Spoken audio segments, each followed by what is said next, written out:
الله أكبر الله أكبر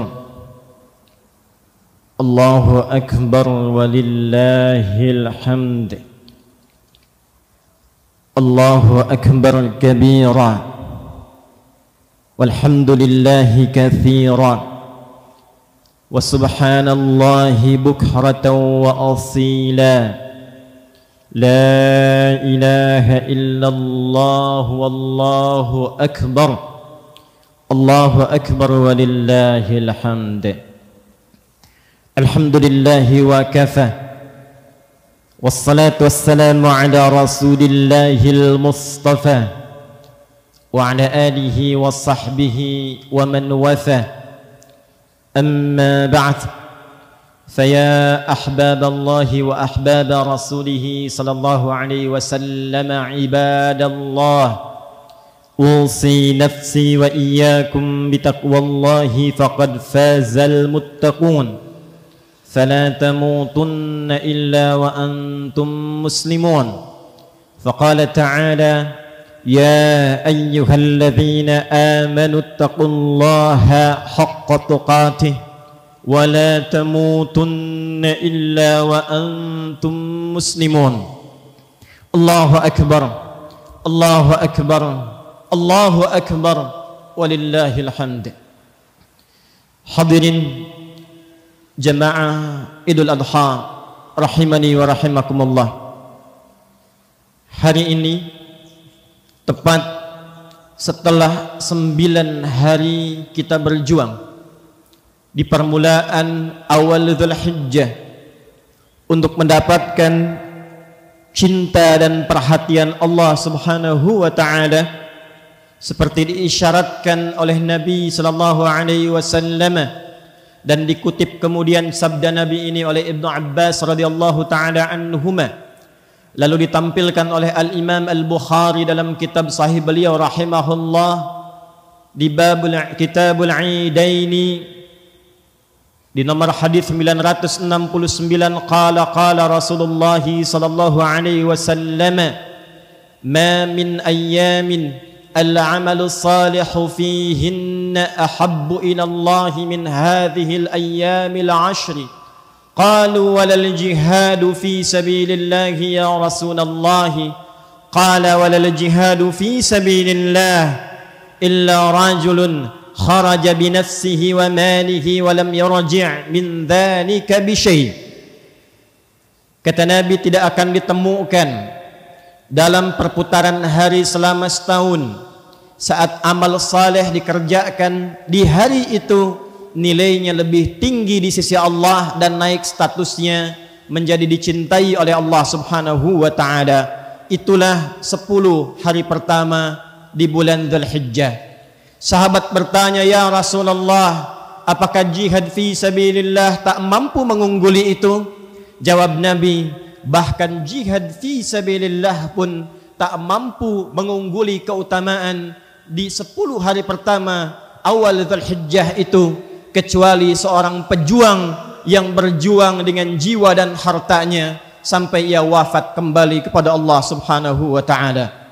Hadirin sekalian, hari ini adalah tepat puncak hari perjuangan itu di hari ke-10 di bulan Dzulhijjah di tahun 1443 Hijrah yang disebut hari ke-10 ini dengan Idul Adha, disebut pula dengan Idul Qurban. Id dalam bahasa Arab berarti kembali, kembali ke asal mula. Tempatnya disebut dengan ma'ad, waktunya disebut dengan mi'ad. Satu saat kita akan kembali kepada Allah Subhanahu wa taala, sang pencipta kita. Innal ladzi farada 'alaikal qur'ana laradduka ila ma'ad. Sungguh yang telah memfardukan kepada engkau Muhammad sallallahu alaihi wasallam dan sampaikan, viralkan kepada seluruh umatmu yang telah memfardukan kepadamu seluruh ketentuan dalam berkehidupan dalam Al-Quran itu, kelak pasti akan mewafatkanmu dan mengembalikan engkau ke tempat kembali. Ma'ad, tempat kembali. Waktunya disebut dengan mi'ad. Innallaha la yukhliful mi'ad. Sungguh Allah tidak akan pernah menyalahi janjinya. Setiap kita pasti akan wafat dan kembali kepada Allah Subhanahu wa taala. Saat kembali itu disebut dengan Id. Maka Id merefleksikan pesan kepada kita bahwa satu saat kita akan kembali berputar waktu, dan puncaknya kembali kepada Allah Subhanahu wa taala, sang pemilik waktu dan keadaan. Tapi apakah setiap hamba yang akan kembali kepada Allah mendapatkan suasana pengembalian yang diridhai oleh Allah? Apakah setiap hamba yang akan wafat dan berpulang kepada Allah memiliki bekal yang cukup untuk mendapatkan rahmat Allah?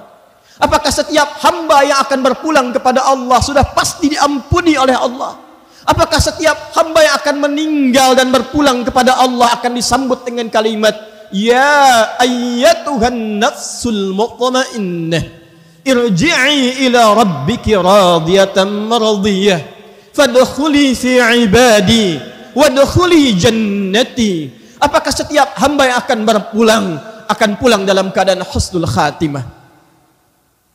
Allahu akbar, Allahu akbar, Allahu akbar walillahil hamd. Sebelum kita menjawabnya hadirin, maka Allah sudah lebih dulu menginginkan setiap hamba yang berpulang memiliki kedekatan dengan Allah Subhanahu wa taala. Setiap hamba yang berpulang mesti mendapatkan rahmat Allah Subhanahu wa taala. Setiap hamba yang berpulang mesti mendapatkan ampunan Allah Subhanahu wa taala. Kedekatan yang berlebih dalam bahasa Arab disebut dengan qurban, dari asal kata kerja qaruba yang berarti sesuatu yang dekat. Qurban bentuk superlatif dari kata qaruba yang berarti menjadi semakin mendekat.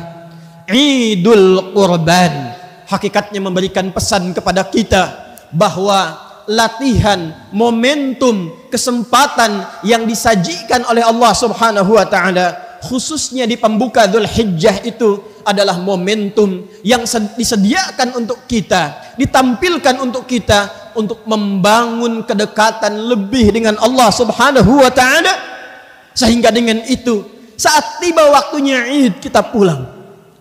Bukan hanya hadir kembali ke hari raya ini, bukan hanya mengembalikan kita pada momentum salat 2 rakaat dan duduk mendengarkan khutbah, tapi pesan jauhnya saat tiba waktunya kita untuk pulang, maka kurban, keadaan kita telah lebih dekat dengan Allah Subhanahu wa taala. Allahu akbar, Allahu akbar, Allahu akbar walillahil hamd. Hadirin, untuk melahirkan sifat kurban yang berkualitas itu, maka Allah memberikan kesempatan pada setiap hamba untuk menempuh 3 jalan yang berbeda jalannya tapi serupa esensinya. Jalan pertama, ada yang diundang langsung oleh Allah Subhanahu wa taala ke Baitullah di tanah haram untuk menunaikan satu ibadah yang disebut dengan ibadah haji itu. Hakikat haji tertumpu pada Arafah. Kata Nabi SAW dalam sabdanya yang populer, Al-Hajju Arafah. Puncak haji itu ada pada momentum Arafah. Dalam Arafah disebut dengan Arafah bukan sekedar datang, duduk, diam, tapi disebut dengan wukuf, berkontemplasi, mengenal diri, mengenal Allah, mengoreksi apa yang selama ini menjadikan seorang hamba jauh dari Allah Subhanahu wa taala.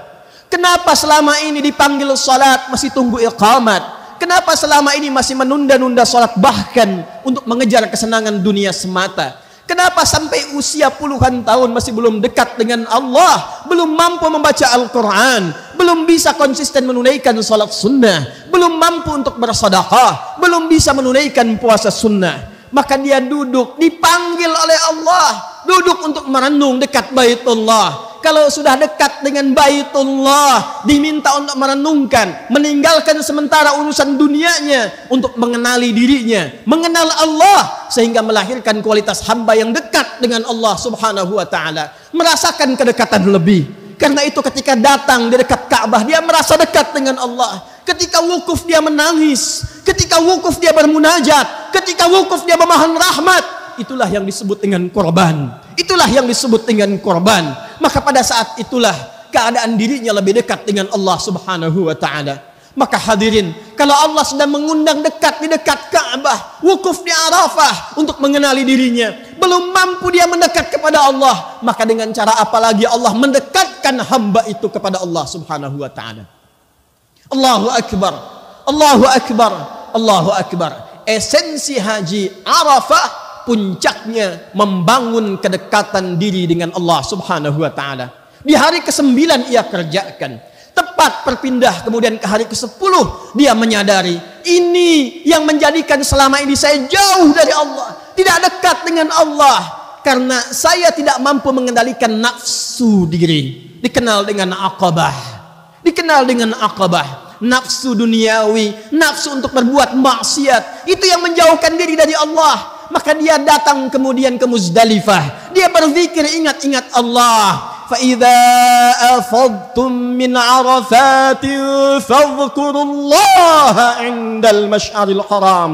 Kalau sudah tuntas di Arafat, engkau sadar selama ini engkau jauh dari Allah, engkau sadar selama ini engkau tidak dekat dengan Allah, engkau menemukan penyebabnya, maka engkau langsung berzikir kepada Allah, pergi ke Masy'aril Haram di Muzdalifah, komitmen untuk melepaskan semua sebab yang menjauhkan dari Allah itu. Maka datanglah ia ke Jamarat, ia lempari semua sebab itu yang bersumber dari dalam dirinya, disebut dengan Aqabah. Bismillah, Allahu Akbar. Bismillah, Allahu Akbar. Bismillah, Allahu Akbar. Maka lepaslah semua sebab-sebab yang menjadikan sebelumnya ia jauh dengan Allah, dan setelah lontaran itu dia semakin dekat dengan Allah, dan dia berjanji kepada Allah menghadap ke arah kiblat. Dia katakan, inni wajjahtu wajhiya lilladzi fataras samawati wal ard hanifan musliman wa ma ana minal musyrikin. Inna salati wa nusuki wa mahyaya wa mamati lillahi rabbil alamin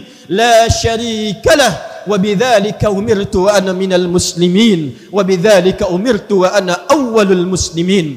Ya Allah, sejak hari ini aku pasrahkan diriku, aku pasrahkan diriku untuk lebih dekat denganmu. Aku bersaksi menghadapkan diriku kepadamu, penguasa langit dan bumi semesta alam. Aku berjanji, ya Allah, sungguh seluruh salatku, ibadahku, manasikku, bahkan hidupku, bahkan wafatku, bila pun engkau wafatkan aku di tempat ini, di tanah haram ini, aku berjanji akan menjadi muslim yang baik, tidak pernah menyekutukanmu. Sejak detik ini aku pasrahkan hidupku untuk menjadi muslim yang patuh kepadamu. Maka saat pulang ia ke tempat asalnya, ke negeri asalnya, hilang sifat-sifat buruknya, berganti sifat baiknya. Sifat baik yang lahir setelah buruknya sirna disebut dengan birrun, melekat kepada dirinya disebut dengan mabrurun. Maka disebutlah oleh Nabi, al-hajjul mabruru laisa lahul jazaa'u illal jannah.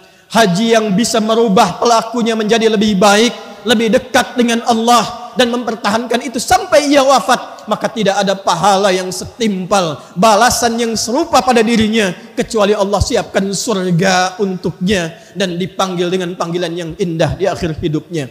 Allahu Akbar, Allahu Akbar, Allahu Akbar, walillahil hamd. Semoga Allah menjadikan para jemaah haji kita seluruhnya tanpa kecuali hajjan mabrura. Hadirin yang kedua, Allah memahami, Allah mengerti ada sebagian hamba yang belum mampu atau bahkan belum mendapati kesempatan untuk mendapatkan bagian yang pertama tadi, berangkat menunaikan haji. Maka oleh Allah diberikan kesempatan kedua yang berbeda caranya tapi sama esensinya. Bahkan ibadahnya pun disebut dengan ibadah yang serupa dengan ujung asalnya dan akhirnya, yaitu kurban. Maka disebutlah ibadah yang kedua dengan ibadah kurban. Al-udhiyah, nama lainnya adalah kurban. Bahkan diserupakan isinya, esensinya oleh Nabi SAW. Jika yang di Mekah sana mengenakan pakaian ihram, lembaran seperti kain kafan, diberikan kemudian penguatan. Hei, dengan mengenakan pakaian ihram engkau muhrim, tinggalkan yang haram, jauhi yang dilarang, jangan potong kuku dulu, jangan potong rambut dulu, karena Allah berkenan akan mengampuni seluruh dosa yang melekat pada tubuhmu dari ujung kepala sampai ujung kaki. Jangan sampai sebelum diampuni terlepas itu semua. Dengan pakaian ihram itu engkau berjanji, berkomitmen sejak detik itu meninggalkan segala yang dilarang. Maka yang berkurban, ia menyiapkan hewan kurban, maka disabdakan oleh Nabi sallallahu alaihi wasallam dalam hadis riwayat Muslim, nomor hadis 1977 an Ummi Salamah radhiyallahu taala anha, dari Ummu Salamah radhiyallahu taala anha, anin Nabi sallallahu alaihi wasallam, dari Nabi sallallahu alaihi wasallam qala idza uhilla hilalu dzul hijjah wa arada ahadukum an yudhhiya fala yamassa min sya'rihi wa adfarihi syai'a.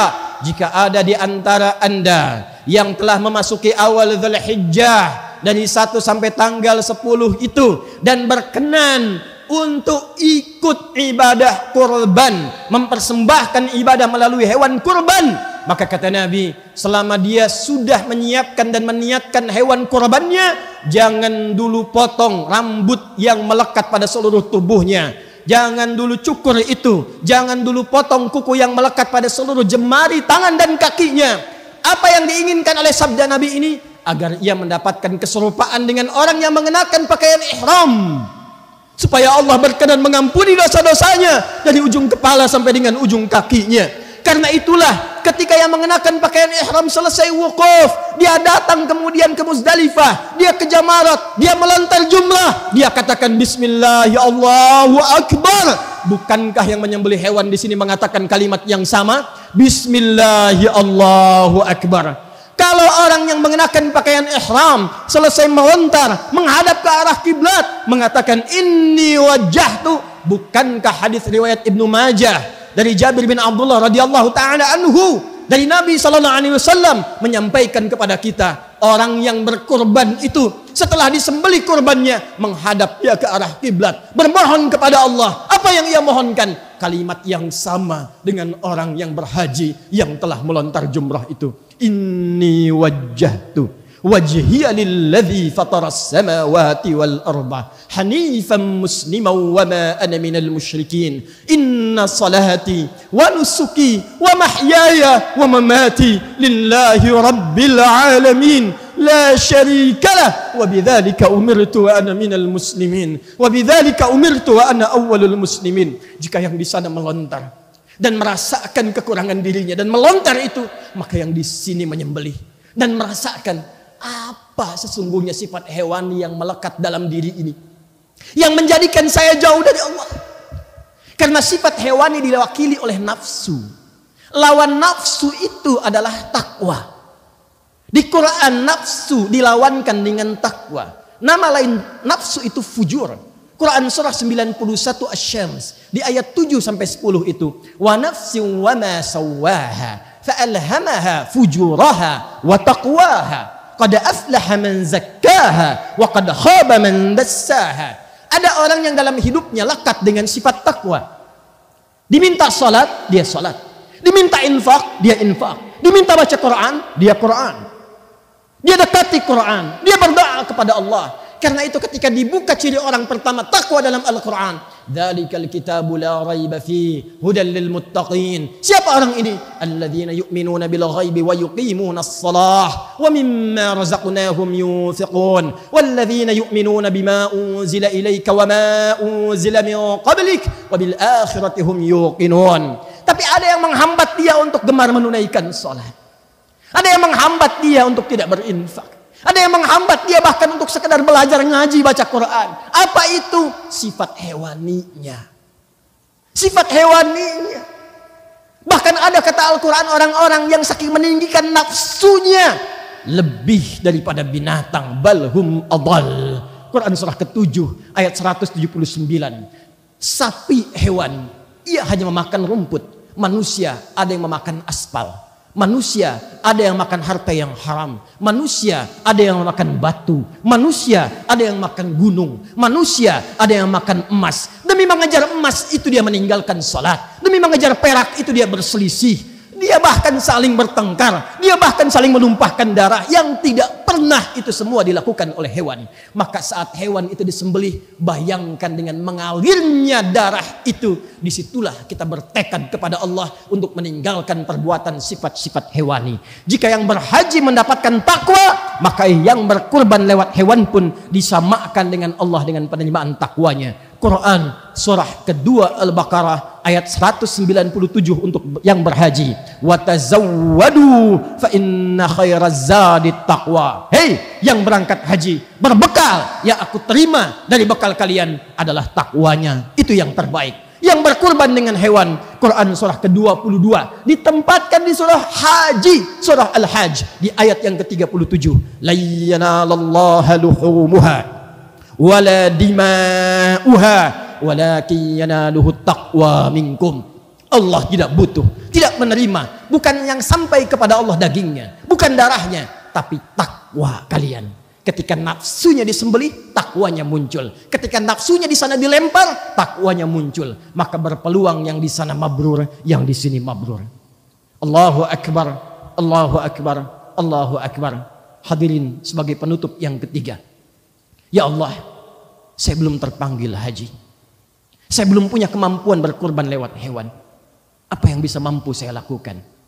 Faqala Rasulullah sallallahu alaihi wasallam, maka Nabi sallallahu alaihi wasallam langsung bersabda dan diriwayatkan oleh Al-Imam Muslim rahimahullahu taala, qala Rasulullah sallallahu alaihi wasallam, siyamu yaumi arafata anni ahtasibu ala Allahi an yukaffira sanatal madiyata wal baqiyah. Bila ada yang belum berhaji, belum mampu berkurban, maka kata Nabi, tunaikan puasa.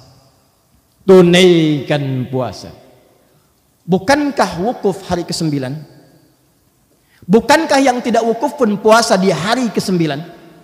Perhatikan cara memahaminya.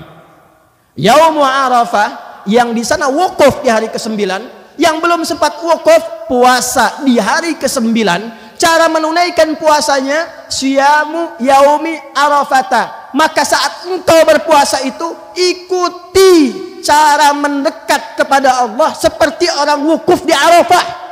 Itu maksudnya.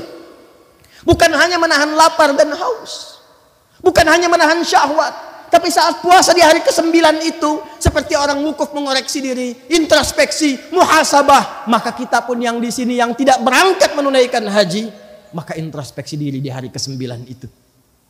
Kita merenung, apa yang selama ini menjadikan saya salah sehingga tak mampu dekat dengan Allah? Apa yang menjadikan selama ini saya jauh dari Allah? Orang sebelum azan sudah siap-siap ke masjid. Saya bahkan tempat dekat dengan masjid, azan sudah selesai, waktu sholat akan berganti, belum ada sentuhan kepada jiwa. Apa yang salah? Anak kecil 3-4 tahun hafal Quran. Ada yang matanya bahkan tidak mampu melihat. Saya diberikan oleh Allah 30 tahun, 40 tahun, 50 tahun, 70 tahun. Bahkan untuk sekedar baca Quran pun belum punya waktu. Apa yang salah? Kata Allah, merenung engkau. Kata Nabi, tunaikan puasa dan renungi itu. Sejenak berkontemplasi. Mungkin dengan puasa akan lebih tenang. Mungkin dengan puasa akan lebih khusyuk. Kalau mampu melakukan itu dan tobat dia, sadar ia, merenung dia, dan terjadi kedekatan hubungan dengan Allah Subhanahu wa taala saat dia meminta ampun kepada Allah, kata Nabi, diampuni dosa yang telah berlalu minimal setahun ke belakang itu, dan dijaga dia tidak berbuat dosa lagi setelah itu. Bagi orang yang haji takwa, orang yang kurban lewat hewan disebut dengan takwa, dan orang yang berpuasa pun ujungnya adalah takwa. Bukankah ayat tentang puasa ditutup dengan kalimat takwa? Kama kutiba 'alal ladzina min qablikum la'allakum tattaqun. Allahu akbar, Allahu akbar, Allahu akbar. Hadirin, tinggal kini kita harus mampu menempatkan diri kita di mana kita diinginkan oleh Allah dan Rasulullah sallallahu alaihi wasallam. Apakah berhaji? Apakah kurban lewat hewan? Ataukah dengan kemarin kita berpuasa? Atau ada saudara kita yang hari ini berpuasa? Maka buktikan dengan semua itu kita berhasil dengan pilihan itu dan menjadi lebih dekat dengan Allah Subhanahu wa taala. Jangan sampai mengorbankan hewan tapi tak mampu berkorban dekat dengan Allah Subhanahu wa taala. Saat nanti hewannya disembelih, menghadaplah ke kiblat. Duduk tenang, berdoa kepada Allah, mohon ampun. Saat ini kita bertakbir, yang berhaji kita doakan juga mabrur. Tapi Allah menginginkan semua mendapatkan mabrur yang sama, baik yang haji ataupun yang tidak berangkat haji, dengan amal yang telah diutarakan tadi. Ingat, Idul Kurban bukan sekedar mengembalikan kita dekat dengan Allah, tapi menyadarkan kita, hei, kamu itu satu saat akan pulang kepadaku. Engkau akan meninggal, kata Allah. Engkau akan wafat. Maka mumpung masih hidup, bangun kedekatan dengan Allah Subhanahu wa ta'ala. Jangan sampai setelah wafat termasuk golongan yang dikatakan fa asaddaqa wa aqum minas salihin. Ya Allah, beri kesempatan aku sedikit saja sekali lagi, walaupun hanya seberapa detik. Aku ingin memperbaiki hidup, beramal saleh. Namun sayang, kesempatan itu telah sirna. Maka kalau kita telah menyadari itu, silahkan bertakbir.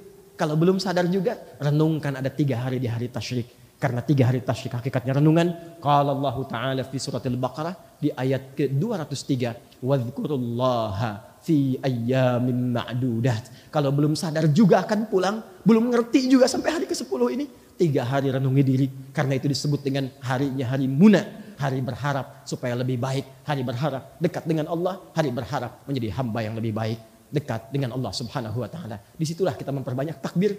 Di situ kita kemudian memperbanyak rahmat Allah diharapkan dengan berdoa memohon kebaikan. Allahu Akbar, Allahu Akbar, walillahil hamd. Mari kita berdoa. Semoga doa kita melembutkan hati kita, menjadikan hati kita tertaut dekat dengan Allah Subhanahu wa ta'ala, dan dengan itu diterima amal ibadah kita. Alhamdulillahi Rabbil Alamin. Nahmaduka ya Allah hamdan kama 'allamtana an nahmadak.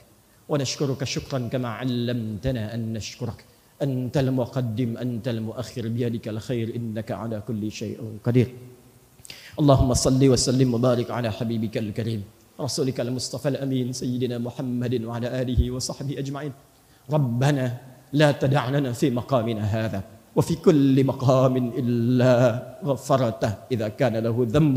Ya Allah, jika ada satu pun di antara kami saat ini, hamba-hambamu yang datang dengan lumuran dosa, jangan biarkan ia pulang meninggalkan tempat ini ya Allah, meninggalkan area rumahmu ini ya Allah, kecuali Engkau telah ampuni seluruh dosa-dosanya. Wala hamman illa farajtah. Jika ada di antara kami yang datang membawa kegelisahan, jangan biarkan ia pulang kecuali Engkau telah tenangkan keadaan jiwanya. Wala asiran illa yassartah. Jika ada di antara kami yang datang membawa kesulitan ya Allah, dan menengadahkan tangannya bermohon kepadamu ya Allah, memohon solusi, kesulitan di rumah tangganya, pekerjaannya, kehidupan sosialnya, maka mohon ya Allah dengan ketulusan amalnya, hilangkan seluruh kesulitannya dan angkat seluruh kesulitannya. Allahumma ya arhamar rahimin wala hajatan min hawaijid dunya wal akhirati fiha laka ridwan wa fiha lana salah illa qadaitaha ya arhamar rahim. Ya Allah, bila pun ada di antara kami yang memiliki hajat tersembunyi, ia mohonkan dalam jiwanya dan tidak ia jaharkan, maka mohon selama itu baik untuk dunia dan akhiratnya, kabulkan ya arhamar rahimin. Allahumma ya Allah, taqabbal min hujjajina hajjahum hajjan mabrura wa sa'yahum sa'yan mashkura wa dhanbahum dhanban maghfura. Ya Allah, kami mohon ya Allah, mohon ya Allah, terimalah seluruh amal saleh para jemaah haji dari manapun yang datang berhaji di tahun ini dan tahun-tahun sebelumnya. Ya Allah, ampuni dosa-dosa mereka ya Allah. Terima usaha kerja keras mereka untuk beribadah ya Allah, dan jadikan haji mereka haji yang mabrur. Allahumma taqabbal minna qurbanana bil udhiyatina ya Allah ya arhamar rahim. Taqabbal minna qurbanana ya Allah bi udhiyatina ya arhamar rahim. Ya Allah, jika ada yang ingin mendekat kepadamu lewat hewan kurban, maka mohon terima kurban mereka ya Allah, dan jadikan dengan hewan itu merubah diri mereka lebih dekat kepadamu ya arhamar rahim. Tanamkan jiwa takwa dalam mereka dan jauhkan mereka dari pengaruh nafsunya. Allahumma ya arhamar rahimin, taqabbal minna siyamana siyama yaumi arafah ya arhamar rahimin. Bila pun ada yang mendekat kepadamu dengan puasa Arafah dan perenungan itu, maka mohon ya Allah, terima siam mereka ya Allah, dan jadikan puasa yang mereka tunaikan mampu merubah diri kami lebih baik dekat denganmu ya arhamar rahimin. Allahumma iza kana hunalika baqiyata ayyamina faj'al baqiyata ayyamina hayatan thayyibah. Ya Allah, jika memang takdir hidup kami Engkau berikan kesempatan lebih baik untuk menjalani sisa hidup kami, maka mohon jadikan sisa hidup kami lebih baik daripada sebelumnya, sesuai dengan apa yang Engkau inginkan ya arhamar rahimin, kama tuhibbu wa tarda.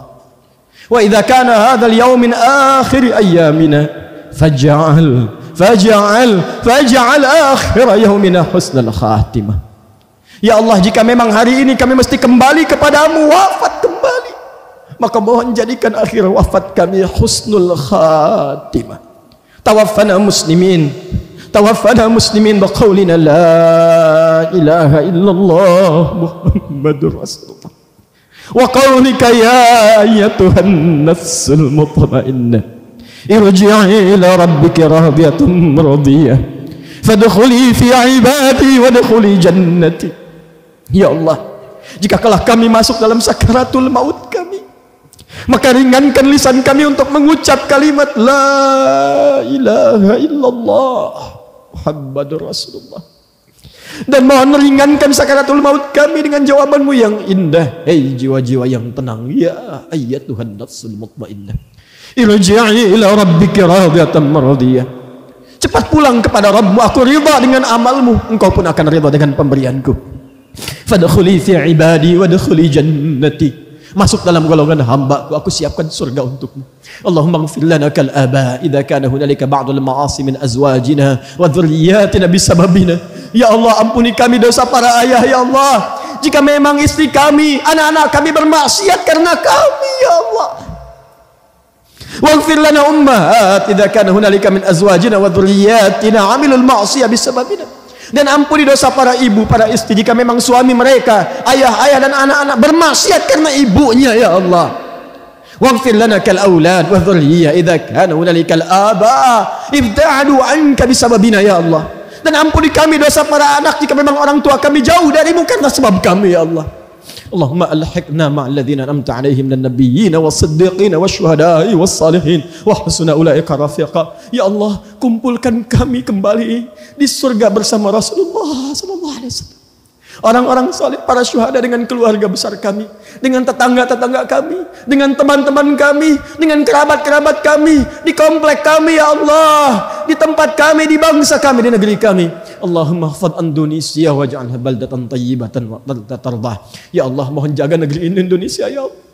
Jauhkan dari perpecahan, ya Allah. Satukan kami, ya Allah. Jauhkan kami dari perselisihan, ya Allah. Berikan bimbingan kepada para pemimpin kami agar bersikap adil dalam kepemimpinannya, dan lindungi mereka dari keburukan, ya Allah. Allahumma hafadh ulama'ana waj'alhum mukhlashina lakad-din. Dan mohon jaga para ulama kami, ya Allah. Jauhkan mereka dari perselisihan, ikhlaskan hati mereka. Berikan bimbingan mereka supaya lebih taat kepadamu, ya Allah. Rabbana atina fid dunya hasanah wa fil akhirati hasanatan wa qina adzabannar. Ya Allah, anugerahkan segala kebaikan yang mampu kami dapati di dunia ini, dan kemuliaan di akhirat yang mampu kami raih. Dan kami tidak sanggup, ya Allah, mendengar kata neraka, maka mohon lindungi kami dari ancaman neraka. Bifadlika subhana rabbika rabbil izzati amma yasifun wa salamun alal mursalin subhanakallahumma wa bihamdika nashhadu an la ilaha illa anta nastaghfiruka wa natubu ilaik. Wa akhiru da'wana alhamdulillahi rabbil alamin. Hadirin sekalian, demikian khutbah Idul Adha yang disampaikan. Saya mengajak kepada seluruhnya untuk lebih mendekatkan diri kepada Allah, bangun persatuan, harmoni, cintai saudara-saudari kita. Sekalipun ada perbedaan menunaikan Idul Adha, perbedaan itu jadikan untuk saling mencintai dan mendekatkan diri kepada Allah. Jangan saling mencela, jangan saling mengguguli, dan jadikan itu sebagai momentum untuk saling melangkur dan mencintai. Barakallahu li wa lakum fil Qur'anil azim wa nafa'ani wa iyyakum bima fihi minal ayati wa dzikril hakim wa taqabbala minni wa minkum tilawatahu innahu huwas samiul azim innahu huwas samiul alim innahu huwas samiur rahim. Assalamualaikum warahmatullahi wabarakatuh.